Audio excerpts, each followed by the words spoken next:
அனைவருக்கும் வணக்கம். விழுப்புரம் மாவட்டம் ரோட்ல போறவங்க எல்லாம் பிடிச்சி அரெஸ்ட் பண்றாங்க. நீ இந்து முன்னணியான்னு கேட்டாங்க, நான் ஹிந்துன்னு சொன்னேன். அப்ப பிடிச்சி அரெஸ்ட் பண்ணுன்றாங்க. இதுதான் இந்த விழுப்புரம் மாவட்டத்து காவல்துறையினுடைய செயல்பாடா இருக்குது.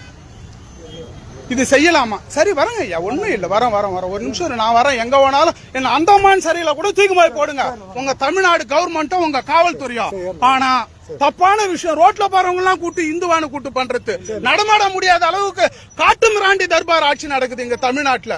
இது ரொம்ப தப்பான விஷயம். இது நீங்க செய்யறது சரிங்க சார். இந்த விஷயம் எல்லாம் கூட ரொம்ப நாள் நீடிக்காது. இது மக்கள் பாதுகாப்பு கொடுக்கிற ஒரு காவல்துறை ரோட்ல போறவங்களை கூட்டு வச்சு இந்து முன்னணியா என்ன ஒண்ணு நான் இந்துன்னு சொன்ன உடனே ஏறுன்னு ஏத்த வருது. என்ன காரணத்துக்காக என்ன அரெஸ்ட் பண்றீங்க? ஒரு காரணத்தை சொல்லுங்களா. என்ன அரெஸ்ட் பண்றதுக்கான காரணம் சொல்லுங்க. என்ன எதுக்காக நீங்க அரெஸ்ட் பண்றீங்க? உங்களுடைய உங்களை நான் கேட்டேன், ஆர்ப்பாட்டத்துக்கு வந்து அனுமதி மறுத்திருக்கிறோம் சொல்லி.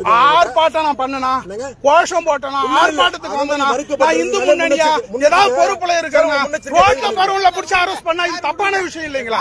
ஐயா ஒரு நிமிஷம் இருங்க சார். கைது சொல்லிட்டேன் சார். நான் ஏறுறேன், இப்ப ஏறுறேன். நாங்க இது நாங்க தேசபக்தர்கள்ங்க.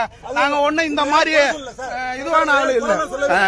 என்ன அரெஸ்ட் பண்ணி எடுத்து போற அதான வெள்ளக்காரன் ஆட்சி நடக்குதா இல்ல இங்க முகலாயர் ஆட்சி நடக்குதா? இது எல்லாம் தமிழக மக்கள் பாத்துக்கிட்டு இருக்கிறீங்க. இந்த காட்டுமிராண்டி தர்பாருக்கு நீங்க தான் முடிவு சொல்லணும்.